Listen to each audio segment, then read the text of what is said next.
আজকে রান্না করব কবুতরের গোশ। গরম পানি দিয়ে উপরের পশমগুলো ফেলে দিচ্ছি।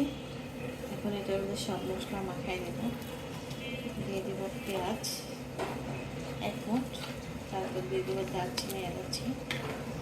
এটার মধ্যে দিয়ে দেব মরিচ বাটা দিয়ে রান্না করব।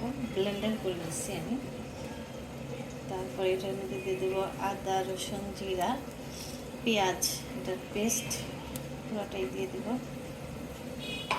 সাথে দেব হচ্ছে হলুদের গুঁড়া। এটার মধ্যে ছিল, এটার মধ্যে গোলমরিচও ছিল। গোলমরিচ, দারচিনি, এলাচি একসাথে আমি ব্লেন্ডার করে নিচ্ছি। আর সাথে হচ্ছে লবণ দিয়ে দেব, তেল। একসাথে এটাকে ভালো করে মাখাবো। হাত জ্বলার চান্স আছে। এখানে হচ্ছে মরিচ বাটা, খুব সুন্দর করে মাখাই। এই দুইটা কবুতর হচ্ছে আমাদের পালা কবুতর, বয়স হয়ে গেছে, তাই আজকে জবাই করে পরিষ্কার করে নিচ্ছি।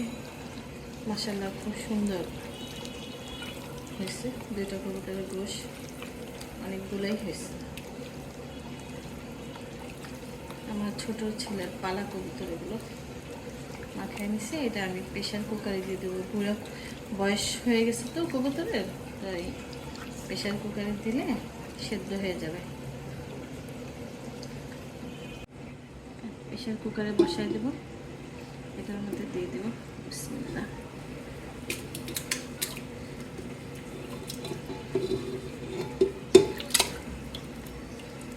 এটা ধুয়ে একটু পানি দিব।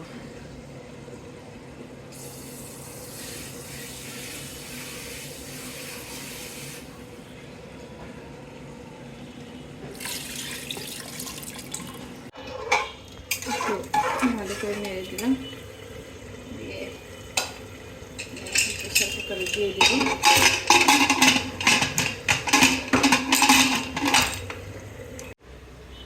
আমার কবুতরের গোশ প্রেশার কুকারে দেওয়া হচ্ছে, সুন্দর মতো হয়ে গেছে।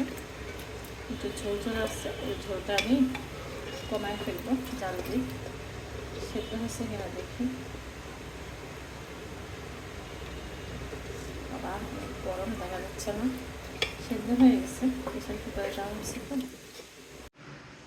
আমার কবুতরের গোশ রান্না হয়ে গেছে। এই যে একদম ঝোল ঝোল করে রান্না করছি, খুব সুন্দর হয়েছে। তাহলে সাকি তুমি খাও, সুন্দর খানা হয়েছে। রান্না শেষ।